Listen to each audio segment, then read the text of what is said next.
Welcome to the Craig and Greg Show, presented by Maximize Leadership. Now, here are Craig Owens and Greg Harris. Hey, welcome back to another episode of the Craig and Greg Show. I'm Craig. This is Greg. For just a moment, would you please think about your funeral? Ooh, that's a great topic, isn't it?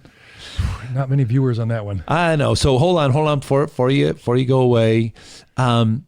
Stephen Covey had a great, in one of his 7 habits, start with the end in mind. I think for leaders, if we go all the way to the end, right? Think about when we're not here anymore, what are people saying about us? Yeah. I think that's a good way for leaders to think about what they should be doing today. And it combats immediate gratification, ingredient results, whatever is fast. So we want that. This quarter, what do we look like? 30 years from now, what do we look like? Right. And I think it's really tough with people that they want to know, is it worth it to be sacrificial, to be dedicated, to be a leader? I like the word epitaph, and it's not a fun subject, but it's that end in mind. Sure. Right? What Covey goes. I like the challenge for me. So in the end, what do I wish for them to have experienced? Right. Not just say, but experience with me as a leader. And it's harder because we have different seasons of leadership. It's like you could have a 10-year career in baseball. Well, he started out a little choppy. Middle he was killing it, and then at the end he kind of lost his power. But in the end, would they say he was a Hall of Fame player? Play to be a Hall of Fame player. Sure. And for me, that's probably been one of my goals, is to have an epitaph that would be universally experienced by most people. I can't guarantee everything, but epitaph, yeah. Well, and think about, I think all of us have been to enough funerals to know that, at the funeral, when people are getting up and talking about the person, they're not saying, yep, he was president of the corporation, got that after being executive vice president for 3 years and really putting in his time there. And they're not talking about like what we would put on a resume. And it kind of goes to what you just said. The resume is almost a little bit of, okay, let's see, where am I right now and how am I charting? And it's really kind of looking right now. Yeah. But that's not what people talk about at funerals. At funerals, they're saying, here's the qualities of this person. Here's how they made life better for some people. Here's my life is better because they passed through it. And it's not about title or position or resume. It's about the qualities. It's not even results, because we can kind of use results like math. Did they make profit every year for the last 27 years while you were president? My challenge, I think, with epitaph, it's not immediate. And maybe we're growing into our leadership, depending if we're emerging leaders and looking for our opportunity. I kind of assimilate the epitaph of a leader to be like house plans. You ask an architect, can you draw the plans? And they do it, maybe 3-dimensional and some color schemes, and you're like, ooh, could we have a wraparound porch, And then they draw it up. Oh, that's recessed light, cedar under the lights. Yeah. And then you get that. And then all of a sudden, okay, so now what? Well, you got to buy the land, get a contractor, start moving dirt and buying 2x4s. Mm-hmm. It's the basics. Right. The house didn't just drop from the sky. Right. And I think for us leaders, it's a long play. It's a marathon. I'm going to ask you a question. So what would you say you would like someone who knew you well to write on your epitaph? What would you like? Well, so mine actually comes from in Genesis, the first book of the Bible. There is a list of genealogy, and it all follows this format. He lived this many years and had a son, and then he lived this many more years, and then he died. And then it'll say his son's name. He lived this many years, he had a son, then he lived this many more years, and he died. And that's all that's said about their lives until we come to one guy, and it said he lived this many years, and he had a son, and then God took him away because he walked with God. never says, and he died. His name is Enoch. Oh, yeah. And I like that phrase because most of us, you get a nice eulogy, you get a nice obituary published, and people think about it at the funeral, but you're like, well, and then he died, and then But what I would like to be said about me is that people say, he's walking with God now, even though we don't see him here, but it's just the continuation of a walk that he had his whole life. And he walked with God. Those are the words that I want, is like, he walked with God while he was here. He's still walking with God now. And so then I have to think about that all the time, because like what you said about gratification or immediate, there's some times when things aren't going really well and you'd want to respond a certain way, and you're like, oh, but that's not, I'm not going to be walking with God doing that. Right. Yeah. Planning a funeral is no fun because it's the end, right? The dash is what we're playing with, right? You were born in a certain year and mom and dad had something to do with it. And then you control the dash and you don't get to pick the other date. Right. And I think the other date is what we're speaking of, is when your last breath, when your last opportunity to lead, when your last opportunity to serve, what will they say about you? Yep. And I think I don't want to get caught in, well, I hope I never offended anybody. Well, sometimes you got to. Right. Sometimes they deserve to be, they've got it coming. Right. I don't wish to be obnoxious, but sometimes you do have to be blunt and to the point, and sure, that's wrong, But the epitaph really is the goal. Mm-hmm. The goal isn't to win more people; it's to influence them to keep going when you're not, when you've walked on. Right. Do you have anybody that you'd say, "Oh, I loved, I would like to have written his epitaph"? Probably my grandpa Brogdon, my mom's dad. He was kind of a pretty special story from, had everything against him as, growing up, and then the way that he kind of overcame some of those and was even still dealing with that later on, but was able to, again, just keep on overcoming. Yeah. But, the other thing that I like too about anybody, there's, being as a pastor, I get called into my fair share of, I've been in the hospital, I've been in people's homes many times as they're taking their last breaths. And some of the most beautiful scenes for me are ones that it's not where people are sitting there going, let's see, do I have to make things right with some people? Do I have to apologize for something? Not doing that. I was officiating at a funeral once and talking with the funeral director, and they were telling me about the funeral that had just taken place the day before, that they had a letter from the person who had died. They had a letter folded up in an envelope, and it said, for the funeral home after I'm dead. And basically the letter inside that, the funeral director showed it to me, was just calling out people in their family. You blankety blank, and you did this to me, and I, hope this happens to you. Right. And that's what they wanted to, at their funeral. That's what they wanted to have done. Like the last word. Right. And I'm like, okay, so that's really that's the memory you want to leave behind. But what people are going to remember is not, like you said, they're going to remember the dash. They're not going to remember how we died or how our life ended. Right. They're going to remember, and even like, say that you're the head of an organization for a number of years and then you retire. People aren't going to really remember, oh yeah, this is how he closed it out before he retired. They're going to remember the dash in between. This is how he treated us. This is how he made us feel. This is how my life's better because this person passed through my life. Yeah. That's what they're going to remember and what they're going to celebrate. I think the caution for some leaders is not to act in accordance with what you'd like them to say, but act in accordance with what you believe is right to treat them. Yep.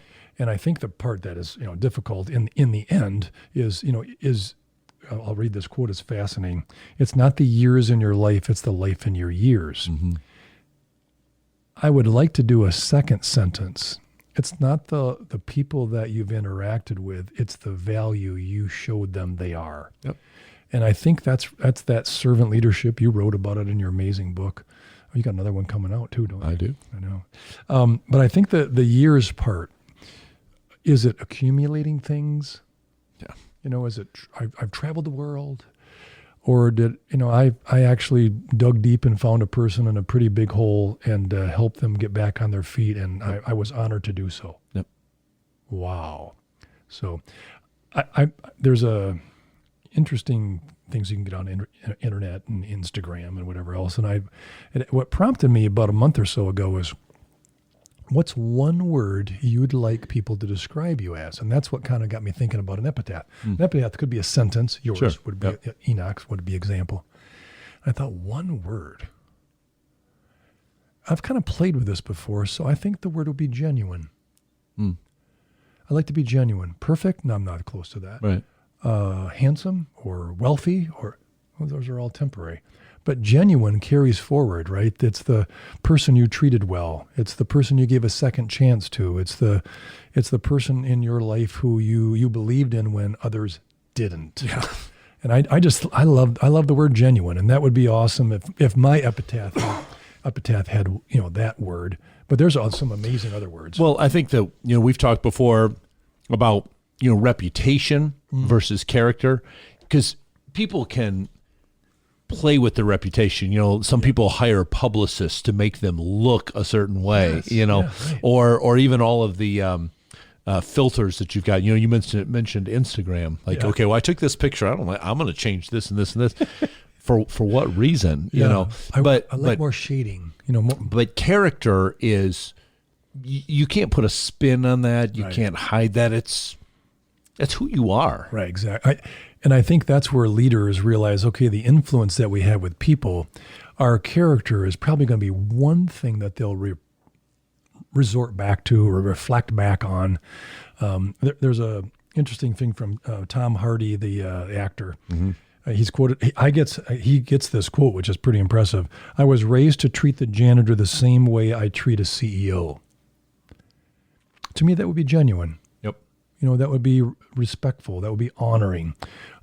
Even if the person wanted to be more than a janitor, but that's the position he or she had, beautiful. Right. That's great. I do like going out for a nice meal and seeing how the guest treats the waiter or waitress. Yep. Tells me a lot. Yep. So if you're hiring a pretty high level or even a emerging person in your leadership team, bring them out and see how they treat others. I did that once. I love that. There was a time that I didn't hire somebody because of how they treated our server at lunch. I remember you. I don't need to know the story, but I remember you saying that. And to me, if you think about how you treat someone, you want to be a leader. That's probably going to be your first test. Right. Not can you speak well, right, or write well, or do you know numbers, or can you look at a contract and redline it. It's how do you treat people? And in the long run, I don't really worry about, how many will come to my funeral. I would like to know more that contributed and agreed to the epitaph as a leader. Yeah.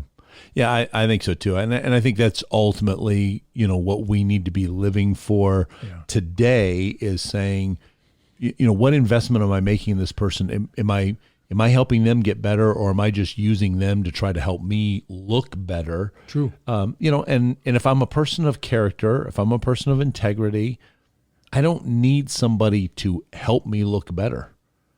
I can just serve them without getting any applause. Think about, I love the picture in John's Gospel, chapter 13. It says about Jesus that Jesus knew that God had put all things under his control. He knew at that moment he was the most powerful person standing on planet Earth. And yet the very next thing that he does, the very next verse, is he's down and he's washing feet. And I think that if we are comfortable with who we are, then we can serve without thinking, what are people going to think about me if I'm serving? Because it's not about trying to make myself look good. Mm-hmm. It's about what can I do for you? How can I serve you?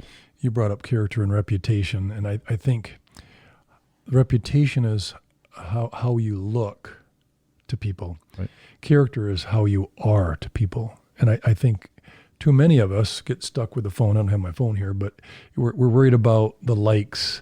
Photoshop in a picture. I'm like, oh, there's too much gray here, or, oh boy, get that chin out of the way, and the Photoshopping isn't real. Right. And I guess that's where I get back to my word would be genuine. I would love that to as many people as I could. Right. Obviously I'm not going to win everybody over.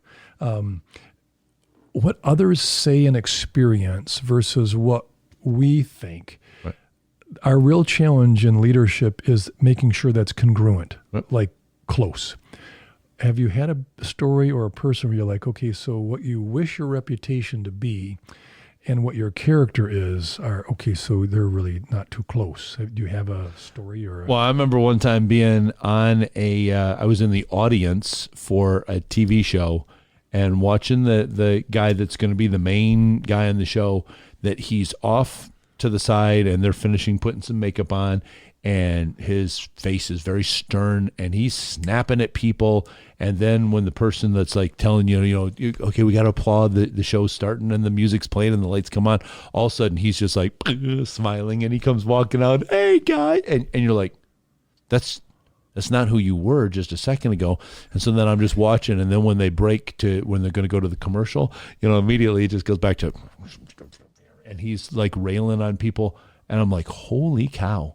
But if you were just at home watching his TV show, you'd be like, look at this guy. He's so nice. And look at how he laughs with people. Yeah. And as soon as that camera was off, then the real part came out. And, I don't want to be like that. I just... No. It's too much effort, isn't it? I mean, isn't it a lot easier to live just being the same everywhere? Like Tom Hardy said, whether I'm with the CEO or the janitor, I've been around a lot of people that might be called famous people. I have no autographs. Right. I've never asked anybody for an autograph. Oh, I take it back. I have one autograph from Ernie Harwell, the longtime broadcaster for the Tigers game. But it was a friend of mine that took snuck the copy of my book out of my house and took it to Ernie and said, Craig would never ask you for an autograph. But would you sign it? That's the only autograph that I've got. I do have a funny story. But there's some.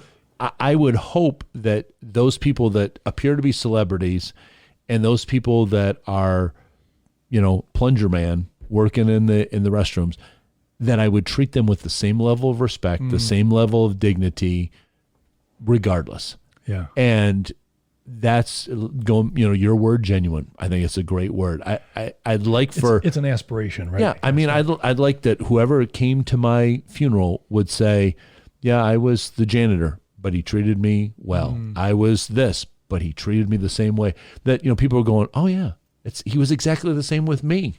I think it's just a lot easier to live that way. Well, you don't have to remember anything. Right.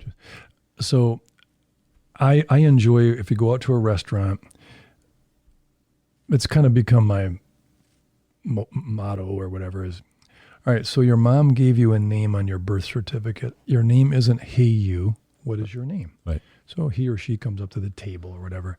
Mary or Billy. All right, I'm Greg. This is Craig. Hey, we're going to have a good day together. I am shocked at how many servers will be like, okay, that sounds good. Versus two tables over where they're complaining over the rolls were a little bit squishy, right. And listen, I'll tell you from personal experience, if we go back to that restaurant 6 months later, he will remember their names and still call them by their name. And I see them light up. You remember me? You care about me? Yeah, it's our message, man. Yep. It's Jesus walking with dirty sandals on a road that wasn't too popular. He didn't go where the hubbub was. He went to the outliers, and I'm okay going for the outliers. A famous person doesn't need my handshake and a picture. Right. I just like just regular people. Put our pants on one leg at a time. Right. So I just had a dinner or lunch with a gentleman named Arlen Dean Gaddy. I love that name. Sharp black guy, very successful. His wife's very successful, but we wanted to do lunch. We hadn't seen each other in a while. So we go to this cool restaurant downtown. And before I could do it, lady comes up. I'd like to know your first name so I don't, have to whistle. That's what his was. And her name was Naomi. And he goes, thank you. And I said, that is an awesome name. Well, we won. She was at our table a lot. It was a good experience for her, and she was working. Yeah. And I think as leaders, why don't we do that? Yep. Call out the person's name. Hey, how was your kid's, dance concert or basketball game, whatever. So Arlen did this with me on Monday with this lady, and I thought, sweet. And I said, I like that you do that. You know what he said? I remember you doing it. There you go. I'm like, oh my goodness, So I think it's important. People got a name. They don't want to be disrespected. They're just doing their job. Right. I get some people might be a little curmudgeon, but let them be. They don't know their story. They could have had a bad morning with their dog, kids, whatever, spouse. But I think the congruency, how do we as leaders get over ourselves to make sure our reputation is less important to the character and they're close? Well, I would just take people back to our previous episode. Yeah. Talked about being honest. Right. Being honest with yourself. Being, not thinking, well, yeah, somebody said this about me, but that couldn't be me. No, that's what they're going to be saying at your funeral. So if you really want to be that leader that is genuine, then be genuine. I just love it when their eyes light up. Hey, before you go and take our order in, and I've been around others. I've done it. It's been hit or miss. Like, hey, is there anything that we could pray for you about? That's been very effective, but not everybody likes that. They're like, no. I don't even know you. I just sat down. So I think that's a strong step to ask that, but a name is not bad. And so this was really fun. She kept coming back to our table. He's a good looking guy and we try to be nice and blah, blah, blah. But it really wasn't that. She felt welcomed. Yep. She felt safe. Yep. Actually, she felt noticed. Yep. And I think that's one of those things on being genuine. That's my epitaph dream, is to have it that way. But how we treat people just at the natural versus, you talked about famous people. Right. My son, it's like, Dad, you've met a lot of people. Why didn't you get an autograph for me? Well, first off, you didn't meet him. And secondly, I don't want you to sell the autograph. It was an experience with that person that really made me, excited versus, well, I got this little basketball card signed by so-and-so. Did it? And he's like, oh, okay, so just a groupie. When he goes, I won't get to say the name, but so you have anything you want me to sign? No, I just want a picture with you, and I really applaud. I applaud your story. We don't know all of it, but I know where you came from and where you are they're not the same. I really applaud it. One of them said, maybe I should get your autograph. Right. Because it wasn't about the autograph. I wasn't trying to get something from them. I was actually treating them like peers. Yep. The other part that I love about titles versus accounts, we talked about in another episode about titles, power, income. Does it really make you classy? Does it really make you character? We've seen probably the wrong way is like, okay, he's got a lot of money, but he's not very nice. Yeah. And what does that change us? Yeah. Believe our press releases. That's what I think it is. People start believing their own, they hired a publicist and they start believing how am I supposed to sit? How am I supposed to act? Who am I supposed to hang out with? Just, I don't have time for all of that. Just be yourself. Yeah. I'm going to repeat it again, but it's a great word. Be genuine. Yeah, I love that. Yeah. And to me, what we leave behind is our leadership story, right? Yep. It's our epitaph. We can wrap it up, but epitaph's a negative word, but I love it because we're going the other way. One last story. So golf season is going to happen for us here soon. Maybe. In Michigan, who knows? Who knows? In Michigan, yeah, exactly. But in golf, how I learned to play the game was the hole is 380 yards away. I don't really wish to have two long shots because it might be beyond the green. So I learned to say, okay, so it's 380. I'd like to be 80 yards out from my wedge or whatever, my approach shot. So that means 300 yards. I'm not going to hit my driver 300, so I've got to figure out what shots get me to about an 80-yard wedge. That's like leadership for our epitaph. It's like, so what strategy do we need to get back to that whole, but I'm going to build it backwards like we talked about host plans. So. Well, I like that. I mean, you're not only setting yourself up for success, but you can think about the same way with other people around you. Right. You're setting them up as well. Like, okay, this is where you want to be. What can I do to help get you in that right spot? And listen, like I mentioned, our previous episode, we talked about honest self-assessments as leaders. Maybe that's what you might need. That you might need somebody from the outside, somebody like a coach. Like, you could check out Maximize Leadership on our coaching page. Take an assessment, but ultimately it's really the ball's in your court. You're going to have to be the one to sit down and maybe write out your epitaph. What do I want people to say at my funeral? And then sit there and say, all right, honestly, would they say, if I were to take my last breath today, are they going to say this about me? And if not, start making some changes.